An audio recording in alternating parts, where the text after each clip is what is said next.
से धन्यवाद देता हूं। यह अनेक प्रकार की रचनात्मक गतिविधियों के साथ हमें जोड़ता है और उत्तर प्रदेश इस दिशा बहुत समृद्धशाली है। जब भगवान राम से जुड़ी हुई बात हम करते हैं तो वनगमन के पूरे परिदृश्य को आप देखेंगे। 14 वर्ष का वनगमन का जो मार्ग है उनमें सर्वाधिक 12 वर्ष तो भगवान राम ने उत्तर प्रदेश में ही व्यतीत किए।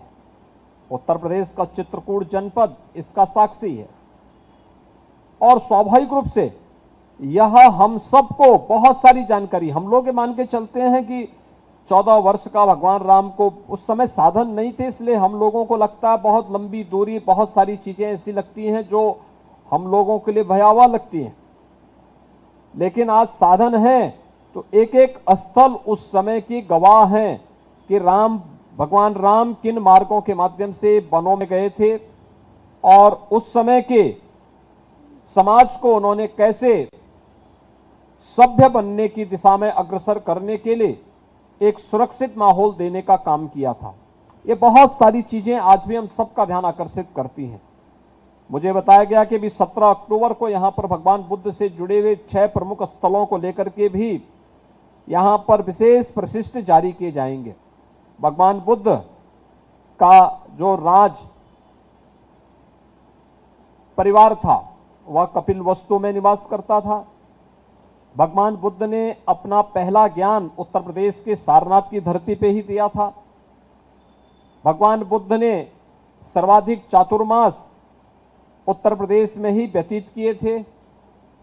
भगवान बुद्ध से जुड़ा हुआ 3 अन्य महत्वपूर्ण केंद्र, महापरिनिर्वाण स्थली कुशीनगर उत्तर प्रदेश में है, कौशाम्बी उत्तर प्रदेश में है और संकिसा यह भी उत्तर प्रदेश के अंदर है। 6 प्रमुख स्थल उत्तर प्रदेश में भगवान बुद्ध से जुड़े हुए हैं, जहां पर पूरे देश और पूरी दुनिया के बौद्ध के अनुयायी आकर के इन सभी स्थलों के प्रति अपनी आस्था को व्यक्त करते हैं। और जब भी विश्व मानवता के सामने कोई संकट खड़ा होगा तो मैत्री और करुणा के लिए बुद्ध की ओर आशा भरी निगाहों से देखेगा, बुद्ध की धरती की ओर आशा भरी निगाहों से देखेगा।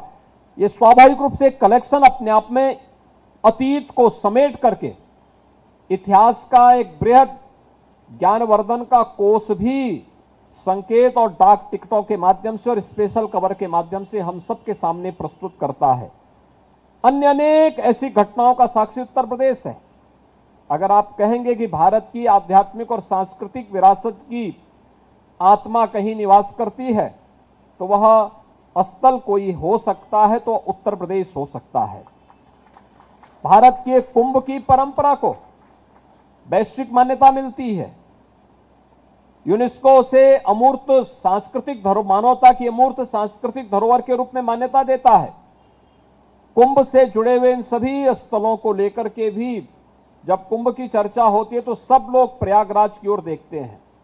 देश के अंदर 4 प्रमुख स्थलों पर कुंभ के आयोजन होते हैं, लेकिन जब भी कोई इसकी बात की चर्चा करता है तो बरबस लोगों का ध्यान उस ओर जाता है। आजादी की लड़ाई की जब बात होती है, आजादी के अमृत महोत्सव वर्ष में हम वर्तमान में हैं, आजादी की लड़ाई में जब बात होती है तो हमारे सामने, देश के सामने 1857 के प्रथम स्वातंत्र समर से लेकर के और 1942 के भारत छोड़ो आंदोलन तक के वे सभी घटनाक्रम एक एक करके सामने आते हैं।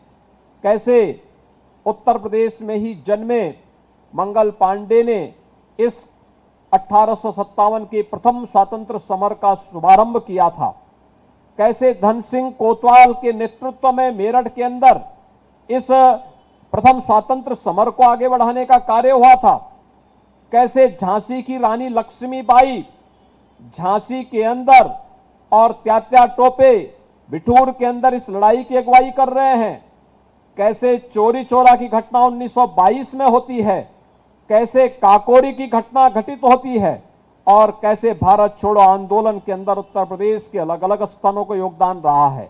सामान्य रूप से इतिहास की पुस्तकों में जब लोग देखते हैं तो वह कभी कभी बच्चों के लिए उबाऊ होता है, लेकिन अगर इस प्रकार के स्पेशल कवर और स्पेशल डाक टिकट के माध्यम से अगर हम लोग बच्चों को अवगत कराएंगे, उनके लिए कलेक्शन भी होगा और साथ साथ ज्ञानवर्धन भी हो सकता है।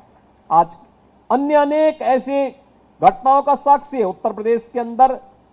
उत्तर प्रदेश देश के अंदर इस मामले में बहुत समृद्धशाली है कि दुनिया की सबसे उर्वरा भूमि हमारे पास है और सबसे अच्छा जल संसाधन भी हमारे पास है।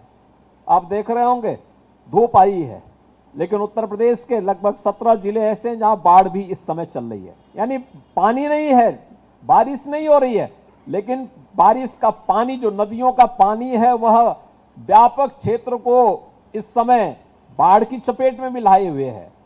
यानी बड़ी अजीब सी स्थिति देखने को मिल रही है। उन स्थितियों में अगर इन सभी चीजों का संग्रह करके हम लोगों को भविष्य के प्रति भी जागरूक कर सकते हैं, मैं इसके लिए डाक विभाग को यूपीएलएक्स के इस आयोजन के लिए हृदय से धन्यवाद देता हूं और मैं विश्वास व्यक्त करता हूं कि उत्तर प्रदेश की जो सांस्कृतिक और आध्यात्मिक परंपरा है, ये देश के अंदर सबसे, तो दुनिया के अंदर सबसे समृद्ध परंपरा है।